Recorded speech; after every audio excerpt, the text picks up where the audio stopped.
morning, everybody. Welcome to the Circle of Brilliance. This is Falcon Napier. We are continuing our discussion on neurotransmitters, and today the star of the show is endorphins. So to get this underway, let me just bring up our regular base diagram and take a look a little bit about endorphins. Endorphins are euphoria neurotransmitters. So they're released during exercise, excitement, and sex, producing well-being and euphoria, reducing pain. There you go. So euphoria neurotransmitters. Now, I kind of knew that endorphins kind of gave you this high because a lot of people who exercise, particularly people that do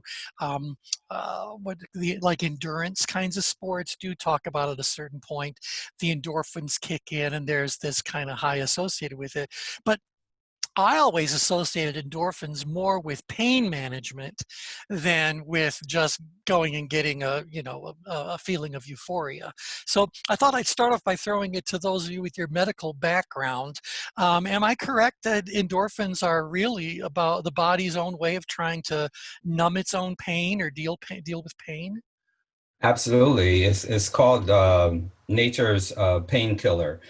The thing with endorphins, you notice is plural.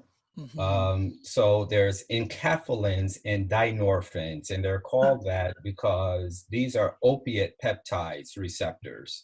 So it has the same feel as like a morphine. So it's going to mask stress, it's going to mask pain. The runner's high that's often associated with endorphins, from research, they found that it's not just endorphins, but it's something that's called endogenous cannabinoids. So that's where we get the term cannabis from. So it has the same kind of effect, but essentially it's nature's painkiller. And so is the reason why it's released in sustained exercise because sustained exercise creates its own type of pain? Or is it just another thing that endorphins do? It's just another thing that it does. So in other words, when you're connected with something that's so, think about like the addict, like they're really into what they're doing, although it could be painful to their body or harmful to the body. Yep. So it's that kind of connection that when the endorphins kick in, it's just going to mask so that you can actually get through whatever the activity that you're doing. And so it sounds like, Brian, you were just kind of creating a combination of endorphins when they get together with dopamine. Exactly. They kind of encourage one another, or the dopamine is what encourages the continued behavior, the return to that behavior. Exactly. Yes. Okay, interesting. Okay, other general thoughts before I ask you guys the brilliance circles quiz question? All right, anything? You're all welcome to unmute. Then here goes. Here's my question, and this got. Go ahead, anyone? Okay, so yeah. Go ahead, Joseph. Sorry. There's a wonderful TED talk about this angel's cocktail. They use 3 different types of hormones in it. Is anyone familiar with that? I've not heard of that before, but I'll bet I could guess what's in it. It's really great. Yeah, yeah. Can you get it in Amsterdam? I'll bet oxytocin is in it. Definitely. Yeah. And I'm sure there's some endorphin in it, and probably some dopamine. Oh no, Brian, have you heard of that? Or? No. I will chat it in the chat window. But yeah, I'm curious. And it's called what again? Quick Google search says yes, dopamine, oxytocin, and endorphins are what Phillips refers to as the angel's cocktail. The angel's cocktail. And does it say there? The present. Well, the presenter demonstrates like attention story, like the story can raise tension, and there's some one of them is activated by that, and laughter, and some other. So it was very interesting. Well, Interesting. I will chat the movie Yeah, I'm link also to very the curious to know why it's called the Angel's Cocktail. So they're yeah. painting down as something heavenly. So Wayne, did you notice it in your quick search there? Does it say why angels? The original TED Talk was the context of power storytelling. And Ah. so I've not dug deep enough yet, but Mhm. that is what they're talking about here. They have the opposite effect called the devil's cocktail, cortisol, adrenaline in response to a scary or stressful situation. Ooh, devil's cocktail and angel's cocktails. Doesn't that make you want to set up a separate call? So the devil's That makes cocktail. sense to me, actually, when you think about it, because like if we're talking about a cocktail for happiness, you will have the dopamine, serotonin, oxytocin, and the opiate endorphins. So Mhm. those kinds of things make sense to me. That's interesting. So yeah. And all right, well, I've made a little note here. I'd be very curious to explore that because it does, tying this back to the work that we do as coaches and consultants, it also makes you wonder how often you're encountering clients who are either dealing with this devil's cocktail or on a quest for the angel cocktail.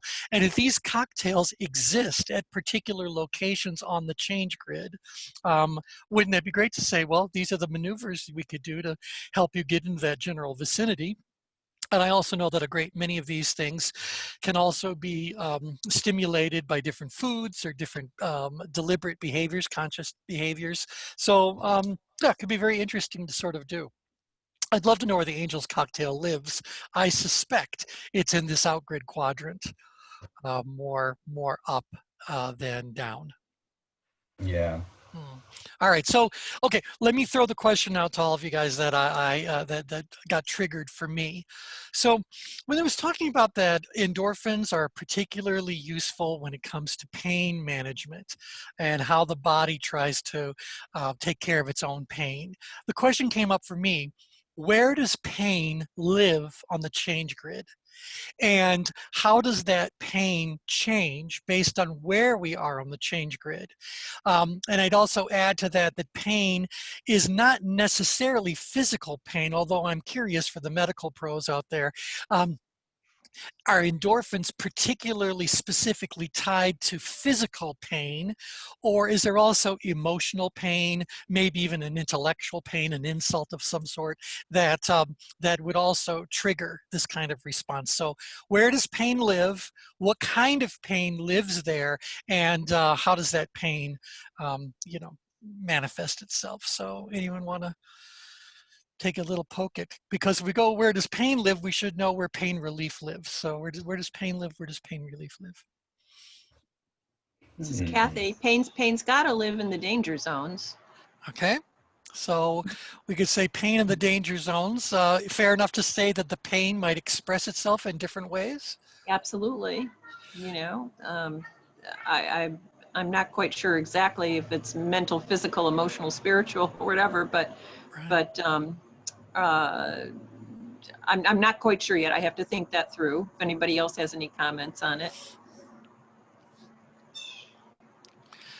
The one I would throw out is that when I think of the pain that people who are very far downgrid, or someone who happens to be in the downgrid danger zone, the pain that they might be feeling, if it's a physical pain, it feels like it would be like a dull ache that never seems to go away, that they've just grown to kind of like tolerate. So those kinds of pains that are associated with just, aging, I guess I'm picturing someone who's just moaning and groaning, grumbling about whatever their little aches and pains happen to be. When I think of someone who's in the upgrade danger zone, I think of something that's more about something acute has happened. And so there now we get this stabbing pain or this sudden onset sort of pain. I'll stop there and just say, what do you think about the difference between in-grid and out-grid? What about pains, in-grid and out-grid? When I think about endorphins and these receptors, these opiate peptides is basically going to promote a sort of bliss, providing like a sense of well-being. So in other words, low levels of endorphins are associated with the opposite effects. That's where you have physical and emotional pain that's chronic, that's linked to some kind of disorder, or even an addiction of higher incidence of like risk-taking behaviors. So, you know, because endorphins is associated with feelings of pleasure, right? So that kind of euphoria and pain relief is uniquely different. So think about an athlete that, you know, they're an endurance athlete. Endurance athletes, if you're a runner, they have unique bodies that are different than sprinters. So they're used to going out on these long journeys, and they get a sense of euphoria for their activity alone. You know, so that kind of masking of pain is uniquely different than just having like, you know, disorder of physical and emotional pain. Right. And so where does that pain you've just described live? The bliss in terms of The pleasure? pain, well, let's talk about the pain of someone who's actively involved in something competitive, you know, the pain that comes from pushing yourself and winning, whatever. Where does That would be, I think, outgrid. To me, that sounds outgrid, and I would describe that pain as almost being, or not even almost, as being self-inflicted. Yeah. You know, you're Yeah. choosing to do something that you know by the time it's over and done. Look, like, all right, I'm a weightlifter. I go work out, you know, 3, 4, or 5 times a week. And my workout is only a half an hour long. But I know that by the end of that half hour, I'm going to be crying for mama. So why do I do that? Okay, just so I look a little bit better, feel a little bit better. What's that all about? So I'm making a free conscious decision to go out there and expose myself to a behavior that is definitely going to hurt. Right. Now, I would say that what I'm doing is definitely outgrid, because weightlifting is all about progressive resistance. And so the challenge continues to go up, and you're just there to kind of prove that you have the ability to meet the challenge, and maybe even show yourself that your ability is greater than you thought it would be, because the brain gives up long before the body does. So, you know, this whole idea about can you stay in the mental game of whatever the sport happens to be. So I can kind of see that there is a pain that exists out there, but that pain has got to be not only experienced differently, but caused differently. You know, there's not an organic thing that's causing it. There's no real injury that's, you know, chronic or whatever that's going on. And I can also see why endorphins would then be very close to that. Maybe the reason why you're even doing that painful thing is in order to get your endorphin reward, your dopamine reward. Right. And that's why I said is, you know, associated with things like exercise, because endorphins are manufactured by the central nervous system. So those, you know, nerves that connect to many other parts of the body. So it's typically when you're in action, like you're not going to just think your way and get endorphins, right? It comes through activity most likely. And so then going back to the endorphins' relationship with pain, if I am in the pain of depression, now that's obviously an emotional pain, but it can certainly manifest itself in physical ways as well. I don't think I'm going to encounter an endorphin rush down there. No. It's like that's not available. I can see there'll be dopamine down there. And we also talked about some of the other inhibitory sorts of neurotransmitters might be in play well, but this is not a place where bliss is encountered. No. So here I do kind of feel like not only is pain being managed, but I am getting that reward of euphoria. Now, Right. what if I said, let's take a look at the upgrade danger zone, where we know there's pain? I already said it's acute, maybe an actual physical injury has occurred. Might I encounter endorphins there? Maybe not the euphoria part of it, I don't know, but certainly the pain management part of it. Does that? Hmm. I'll tell you the example of it. You know, and I'm sure maybe it's just Hollywood, but you see someone who's in one of these, you know, fights going on, whether it's superheroes or whether it's, you know, the police going against somebody else or some war kind of a thing, and somebody gets shot or stabbed, and they don't even realize that they got shot or stabbed until, you know, a few seconds, a few moments later. Well, what has happened that has taken their attention away from the fact that an obvious physical injury has just occurred? Yeah, that would describe an endorphin. Same thing like if a car fell on a baby and you see the mom lifting a car, like Right. something, you know, you Yeah. know, she got to rush somewhere to be able to actually do that activity. And then, you know, the challenge is the same thing like when you're up there and upgrade on the grid, that you crash afterwards. So it's a unique, different experience in terms of when you're in bliss, you want more bliss, right? You know, Right. but that kind of activity, you wouldn't want that on a worst enemy. So that strikes me as more of a mania, you know, if you look at it mentally, sort of a mania, Mm-hmm. mental mania, but there's that physical mania you were just describing, that Exactly. rush, that push. Mm-hmm. And so somehow or another, we have to be able to figure out why is it experienced as euphoria down here. And I'm just going to say up here was more like superhuman sort of,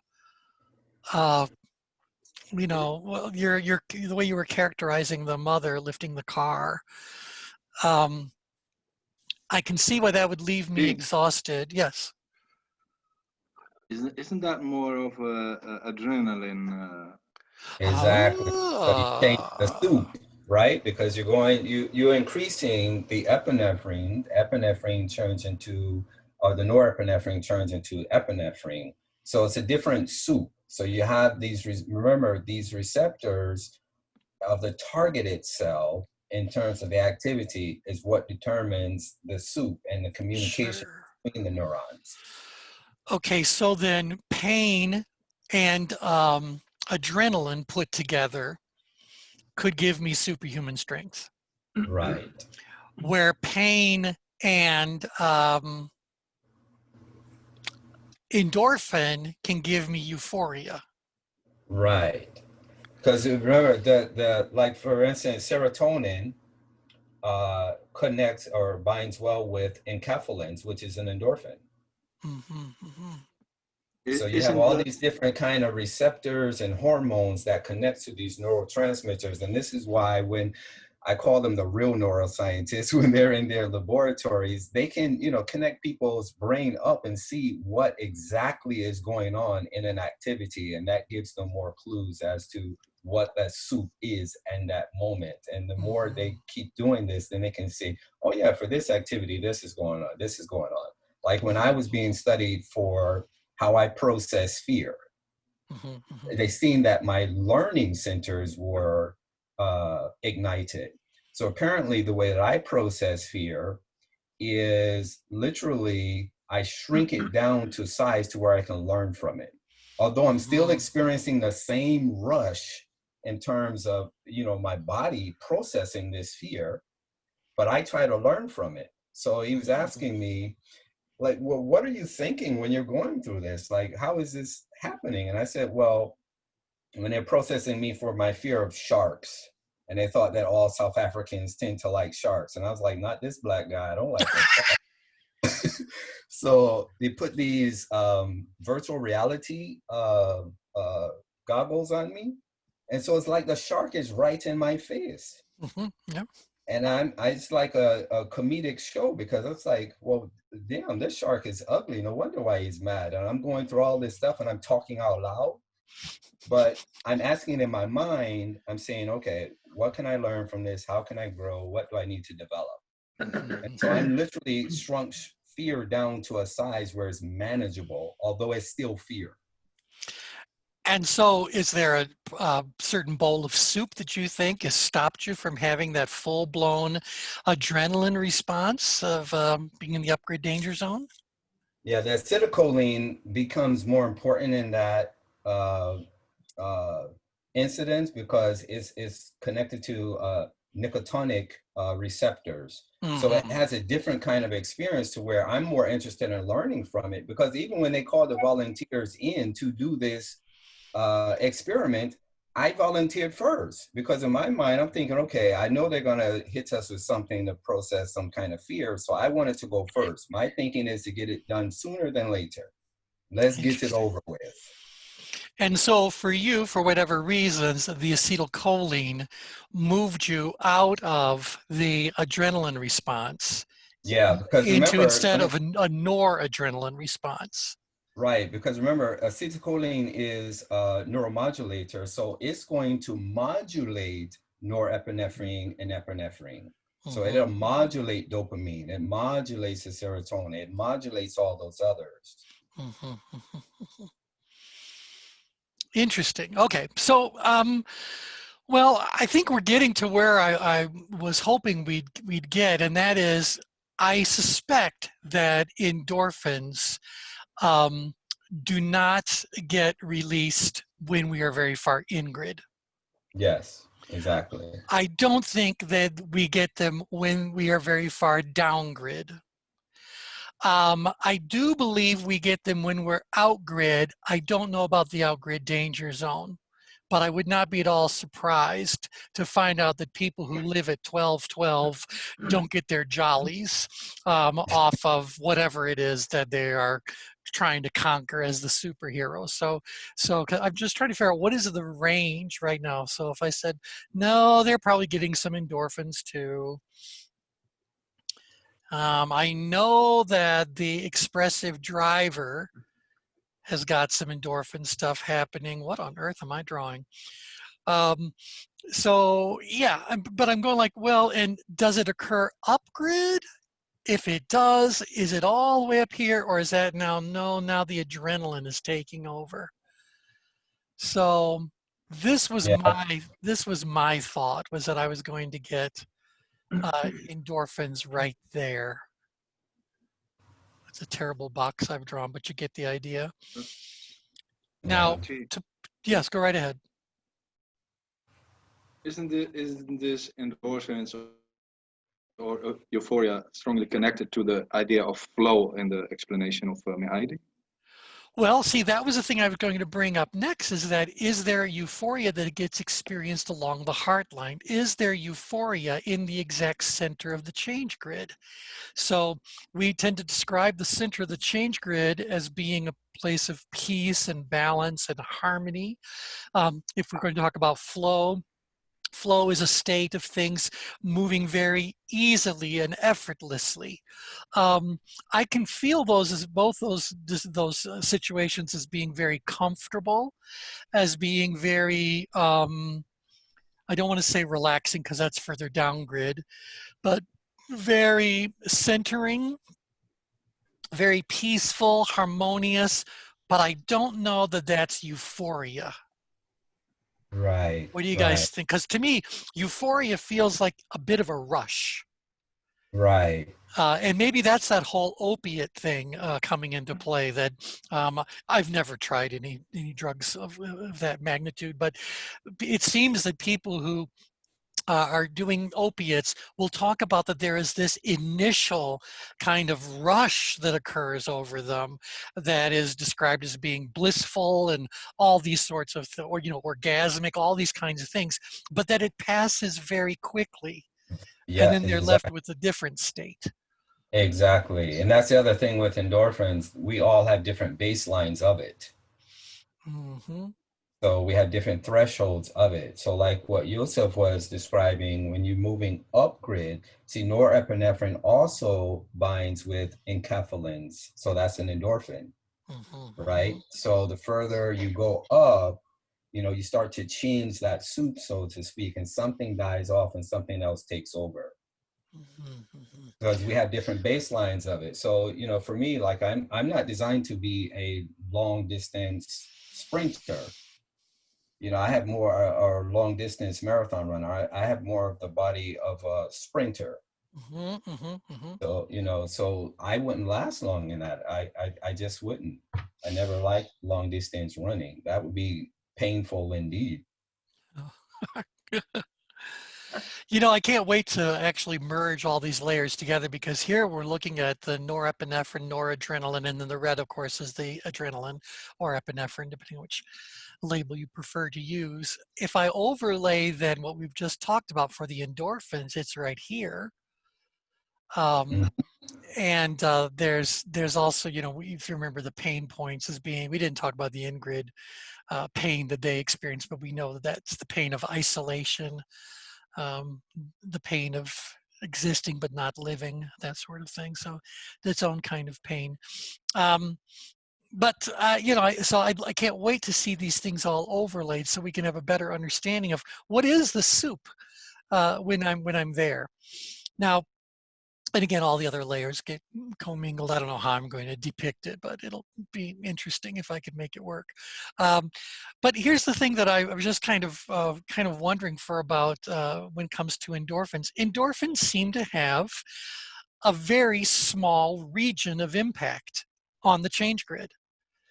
They seem to do something much more specific than the other neurotransmitters we've looked at and their general impact they have or incremental impact they have. The endorphins feels like it's something triggers it, you get this rush, and then it's going to subside. So it's short-lived, isolated in its location. Am I right or am I crazy? No, you're exactly right. Remember, there's difference between the presynaptic, which is acting as a transmitter, and the postsynaptic, which is acting as the target. And so the target has the receptors, it has these neuropeptides, which acts like a hormone. So if it's just connected to just receptors, then it's going to be short-lived. That's the difference between neurotransmitter and an actual hormone. When we talk about oxytocin, that's a hormone, right? So that's long-lasting, whereas neurotransmitters, they're produced for short-term response. All right.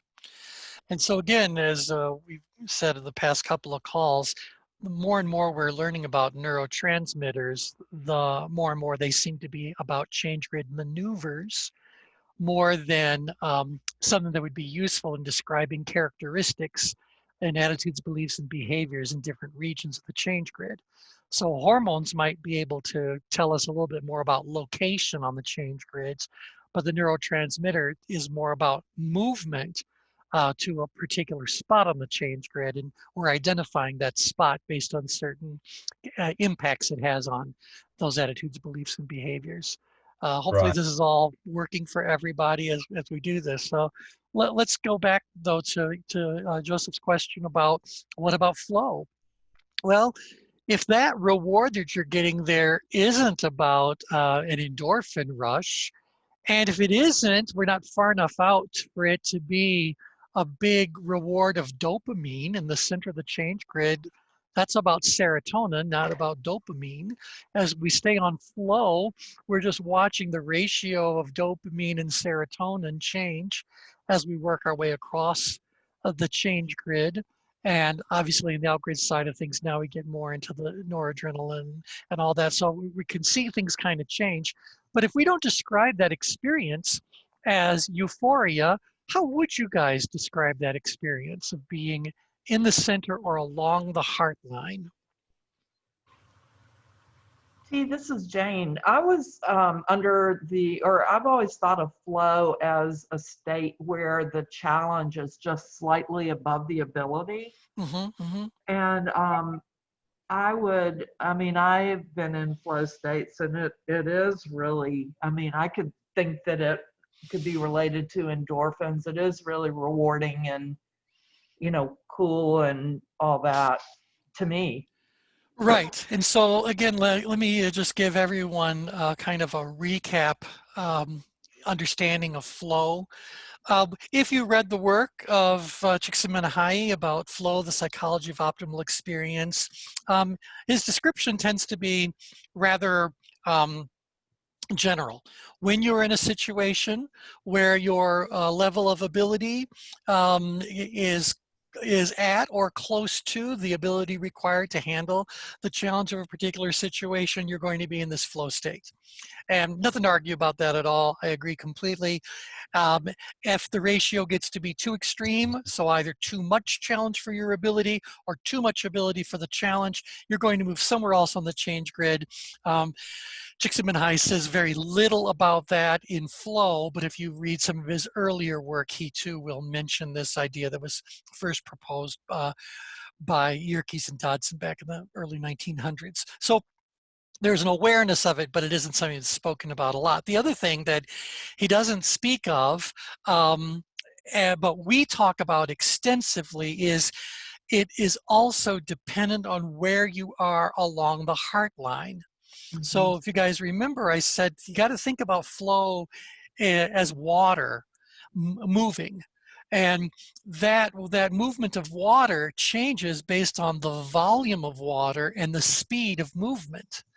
And when we are very far out grid, we've got high volumes traveling at high speed.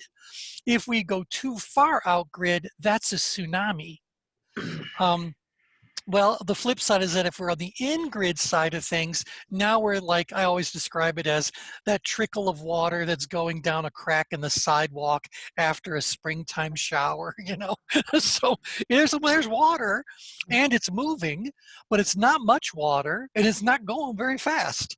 And so from there we can go into a little creek, and a creek becomes a little bit of a stream, and a stream becomes a river, and a river becomes a raging river, and then that becomes a giant waterfall, and sooner or later you end up with a tsunami. So I would say, based on what Jane just shared, is that, oh, I'm sorry for showing you the wrong layer. I wanted to be here on endorphins. Is that when you get far enough out grid on the heart line, your flow experience could very well have an endorphin bonus coming your way. But I would wonder if you did something that your ability was a 2 and the challenge was also a 2, you're still in flow, you're still on the heart line. Do you think that's going to trigger a euphoric response? Anybody?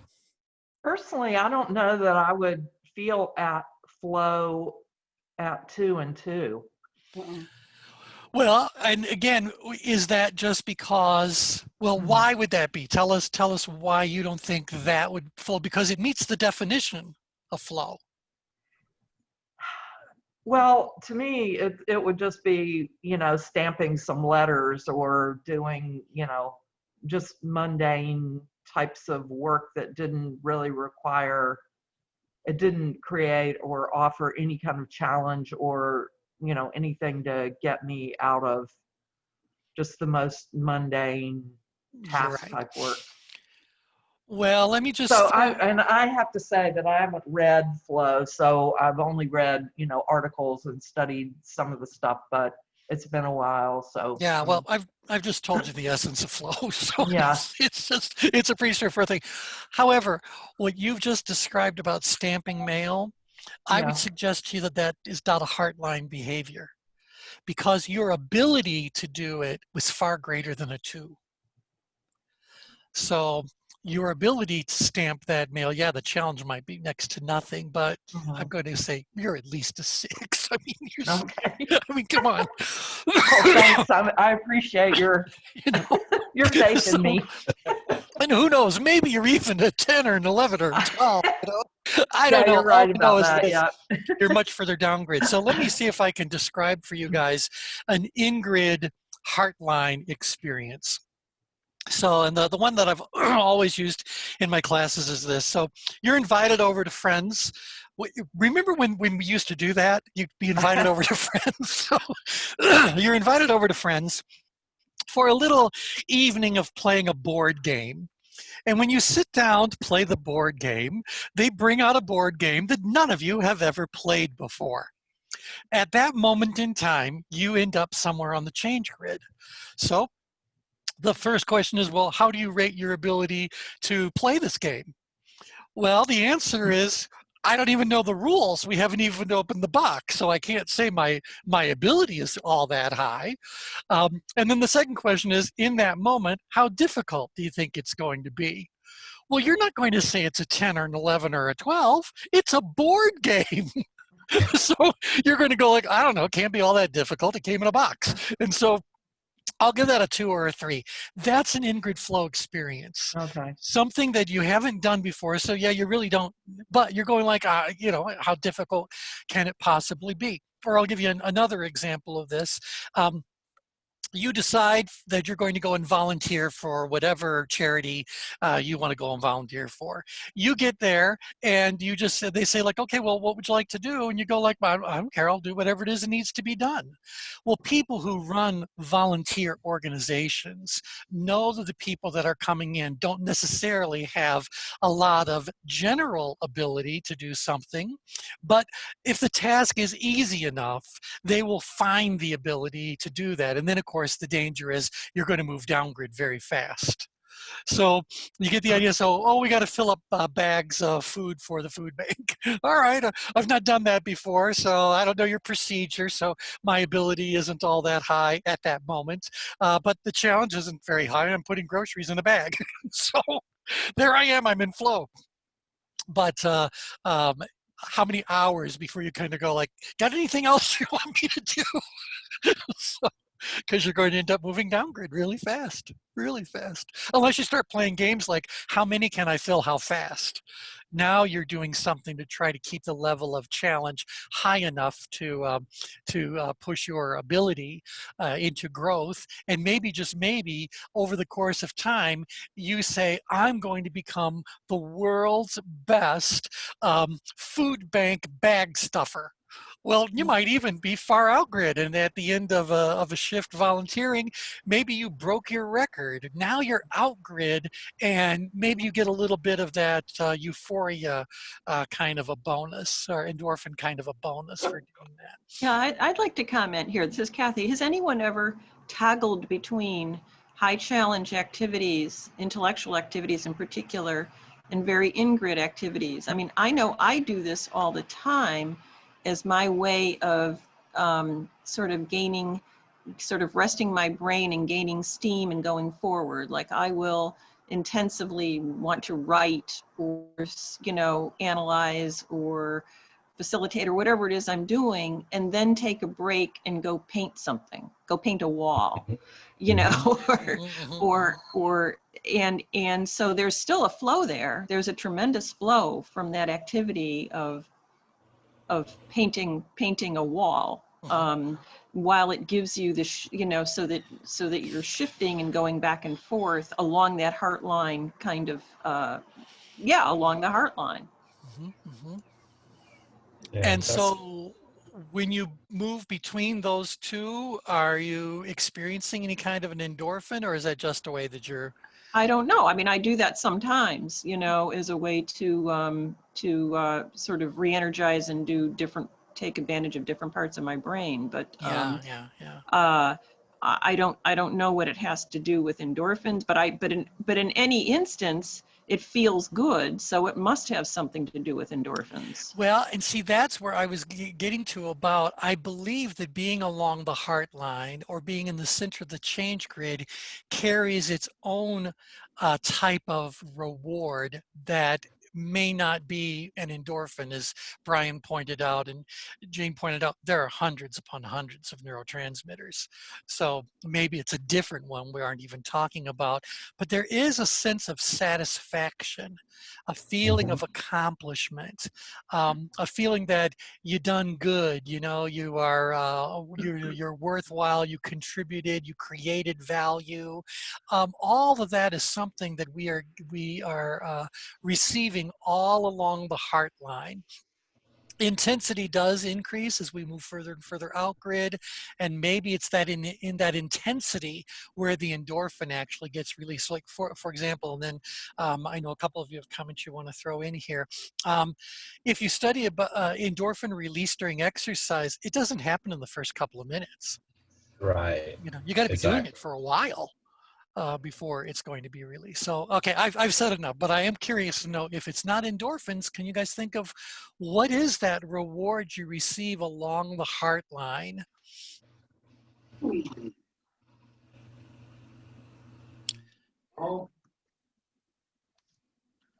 Anybody?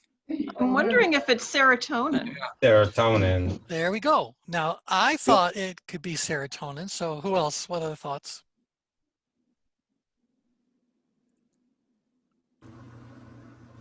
All right, then let me just take you back to the serotonin. I would say serotonin because serotonin, remember, you have the two reward transmitters in terms of dopamine and serotonin, but dopamine tends to be outward facing, whereas serotonin will pull you back in. So that's that push-pull relationship I talk about they have. So serotonin, you're doing activity for the activity's sake, and you can connect it to something that matters, something that's important. Whereas dopamine, you really don't connect with it other than you just want it done. And so if I said that the things that we do that that happen in the center of the change grid, the reward that we are experiencing is very much an internal sort of a thing. We notice it, we receive it, it doesn't require any kind of external validation. It doesn't require anyone outside of us saying anything. It's happening inside of us. We know it. This is what's really our truth. Whereas I start to move further out grid, that serotonin, and there's still some serotonin if I superimpose them, the serotonin is becoming now mixed with dopamine, and ultimately the dopamine exceeds the serotonin. And now I think it's more about some sort of an external sort of a reward, external recognition, that kind of accomplishment sort of a thing. Does that feel like that could be possible, that it's about internal motivations versus external motivations? I think that's a hard distinction to make because I think you could have both. When And you're out there and you've accomplished something really hard. There's the external manifestation of it. I mean, that just tells you that, but is the reward really, wow, look what I was able to accomplish. And the,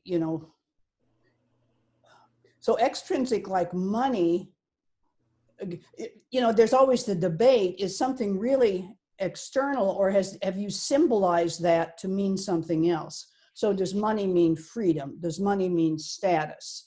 Right. What is is the external compensating for the internal not being satisfied? Or is it merely the metric? The metric, okay. Well, and I've just now tried to superimpose the dopamine on top of serotonin. And I think what you're describing is definitely there. This in between, which right now for some reason it looks neither green nor blue, but you can kind of see this area right here. That's where engagement lives. That's where strong intention is living. I can certainly see where I'd be experiencing a blend of both serotonin and dopamine, which brings up the question for the medical pros. Can I have both of those at once? You can. One may just win out the other, depending on what receptors and other soup is there. Because when we talk about one being excitatory, which is dopamine, and serotonin being inhibitory, those are basically describing functionality, like they're not obligated to function in that way. What really matters is what's going on in the presynaptic and the postsynaptic and what receptors they're connected to. And that's the soup that we're talking about. Sure, so sure. Why it gets the neuroscientists in their laboratories get the benefit of seeing exactly what regions of the brain are engaged, during certain activity. Because I'm thinking about some of the research on like professional athletes, and I don't know if what they call the zone is the same thing as flow. So I don't know if there's a difference. Yeah, those would parallel. Those would parallel. But they can't explain how they got in the zone. And right. You will see that time and time again. But what they do say, to Ellen's point, is they had this intrinsic motivation to win the game. Like they just knew that was part of the mix. But externally, they knew they had to take advantage of an opponent's mistake and optimize their capacity on the offense side. So they had a little bit of both, but they can't explain like where the two intersected. So oftentimes the reporter will ask them, well, what were you thinking in that moment? And they'll literally say, I wasn't. Right, Like right, right. we prepared for this, you know, all our lives. And it was this one moment that we prepared for. We were just in it, but I can't explain it. Because they were executing right here. Yeah. Right. So, so Ellen, it does sound like the situation you're describing is more of an out-grid sort of an experience, because again, I want to remind everybody that something has to trigger all of these releases, all these responses. So something happened, whether it was physical, emotional, intellectual, whether it was auditory, kinesthetic, visual, something happened. And now in a micromillisecond, the brain is responding. And that might perpetuate things. Maybe it resolves things, but nevertheless, something has happened. And this is what wherever we are is the result. And so I'm emphasizing that just to say that as Ellen was explaining that, it felt more like kind of an out-grid sort of a thing, a deliberate choice someone was making. Ellen, you want to share a little bit more? Yeah, a little. Well, and I just got off of a hour-and-a-half call with the folks who have the action control model. And so I'm back into that. It was describing their assessment tool. And so now what this has got me thinking about is which motivational pattern is driving this. So this achievement, is it power? And power is more interpersonal. Achievement is more individual, internal. And then if we're a team sport, could there also be an affiliation involved in this, depending on what those prominent motivators are? So is this the satisfaction? You see the opportunity to then satisfy this deep driving motivator. Right. Well, all three of those that you just described would live out grid, and even just characterizing it as motivators puts it on the right side of the change grid. I mean, yeah, we're motivated to do things up grid. Remember, change only occurs two places on the change grid. Up grid change is driven by external factors, and out grid change is driven by internal factors. So we're talking about true motivation or some sort of internal motivation. That's also out grid, and so this idea about is there both serotonin and dopamine out there, the blend is happening in that exact spot you're talking about. But I'd also like to remind you, if you see where I'm hovering right there, just put yourself at 9.9 for the sake of what I want to show you here. So if you're at 9.9, you're in the right heart of what Ellen is describing. Well, at 9.9, I've also got a pretty high dose of norepinephrine, noradrenaline going on. I also have a good deal of that learning happening as far as GABA is concerned. I also have some acetylcholine coming into play, and I am getting a little bit of a dose of endorphin. So that feels very right to me, that in that spot I would be feeling really accomplished, whether that accomplishment is purely internal or I even recognize that there is external recognition. You know, we talk about fame and fortune. So fame and fortune are external recognitions of that. It's like, it's one thing to have money, but do they just want to have the money so they have the sense of security that comes from that? Or do they want to have money because they want the world to know where they are on the scorecard? And so, yeah, so I think that you got a lot of things happening in this particular area of the change grid, which may very well explain why the vast majority of the work that all of us do tends to be on the right side of the change grid, not on the left side. So this is where life is lived. This is where growth happens. This is where accomplishments are made. Yeah. You know, I think that's the importance of this in terms of the maneuvers itself, because it creates the interoceptive awareness. So, Ellen was talking about the action control. And when it comes to, if you look at any of the research on literally designing action, like that's a field, if you will. It's all about this idea of what I'm talking about interoception, is this idea of sensations, perception, feelings, the emotions, and actions. Well, the idea behind designing action is going 4 for 4 in terms of your perception, your feelings, your thoughts, and the behaviors or actions. Because sensations are non-negotiable. Your body has to process whatever is taking in externally. So you don't get to negotiate that. But the other 4, you can. And so that's exactly what the action control is talking about, that Ellen was describing. It's helping you to design action. And through these maneuvers, we can teach people better interoceptive awareness, because oftentimes we're not necessarily connected to whatever is driving the behavior. We're just experiencing the behavior, but what's underneath it goes underneath the radar of awareness. Yep. When you think of these really fabulously wealthy athletes, isn't it interesting to look and see what they choose to do with all that money? So what does that accomplishment become for them?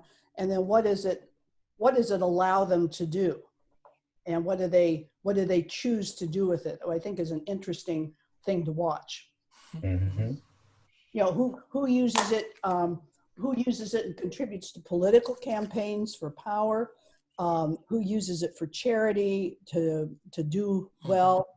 Who does it to market themselves even more so that they invest in themselves? Yeah. A life after sports, as opposed to just more watches and cars. Yeah. So I'll tell you guys, one of the things that I've really enjoyed about this series talking about neurotransmitters, and with the exception of histamine, this was the last one that was kind of on our short list, is that I kind of feel like, rather than now working with clients and thinking in terms of how can we get them to change their thoughts, what do we need to do to make sure we can hold them accountable or help them with their own accountability, or what can we do in order to get that behavior to change? Like it's something that's always external, that we're looking for. Now we're kind of going like, oh no, there's chemistry here to help us too. And if we can recognize the right spots on the change grid that offer the right blend of neurotransmitters, the right bowl of soup, in order to not only create that desired outcome, but sustain that desired outcome, I think we're really taking our value up a large notch. Well, yeah, if we work with not just the maneuver, but how does the maneuver interact with what motivates us? So how do you describe what you're really doing? And so if people care about contribution to others, or they care about feeling part of the team or others liking them, then you can describe, you can use that in the maneuver. If it's about really feeling effective and so forth. And maybe someone doesn't feel effective and they aren't going to do it for that reason. Right, but it has to tie back to what their personal value system is, and everyone's going to have different values they associate. Now, I guess another question would be interesting to explore, and maybe this is something, Ellen, when we finish up this series of topics, I want to move on to your experience with this model and with this tracker thing that you've been can't wait till it all goes out. But I remember long ago people talking about value-based value-based selling had nothing to do with the object itself, but the value that the person who would be purchasing it would bestow upon it, and that value could take many different forms. And similarly, we talk about value-based leadership. Well, it wasn't about how much it's worth, but what does it resonate with that is considered to be important to whoever it is you're trying to lead or whatever. So I think that's what we're talking about, values as opposed to value that something might have. And maybe the more values it addresses or resonates with, the more valuable it becomes. Maybe that's where that whole word even comes from. Yeah, I was actually trained in value science. My neuroscience professors were trained in axiology, which is the formal name for value science. So Dr. Robert Hartman actually was nominated for a Nobel Prize for his work. He's known as the father of the formal axiology, and he came up with a mathematical model for creating value, because his theory or thesis was about the idea that our personal values don't always drive our decision making. So he said, take for instance a workaholic that would say on his hierarchy list that there's nothing more important than family, but you're a workaholic. So something's out of context in terms of your understanding of what this actually reflects. So he said there's, just like Dr. Frankel said, there's a gap between stimulus and response. What Dr. Hartman says is there's a gap between our personal values, executing value judgment, and valuing in the moment. So he said there's a gap between that, and there's actual profiles out. His work is housed at the University of Tennessee right now at the Hartman Institute. Yes. But there's profiles out that they look at that in terms of, because if there's something is of value in the moment, you're not going to sit and think about it. So you just simply create on these assessments this hierarchy in real time. And that's assessing your value judgment and how you value things in real time, but also the values that you bring forward. But those three are uniquely different. And so I'm kind of reminded when we do our sales training for MasterStream, one of the things that I say to people, I'll ask them, how valuable is your product or service, whatever it happens to be? And they will start talking about, oh, it's very valuable and blah, blah, blah. And I always say to them, you don't get to decide that. Only the prospect, only the customer can decide what value it has, because they're all going to evaluate it. The whole process of evaluating is the act of bestowing value upon something, and that value is given to it by the person who's evaluating it.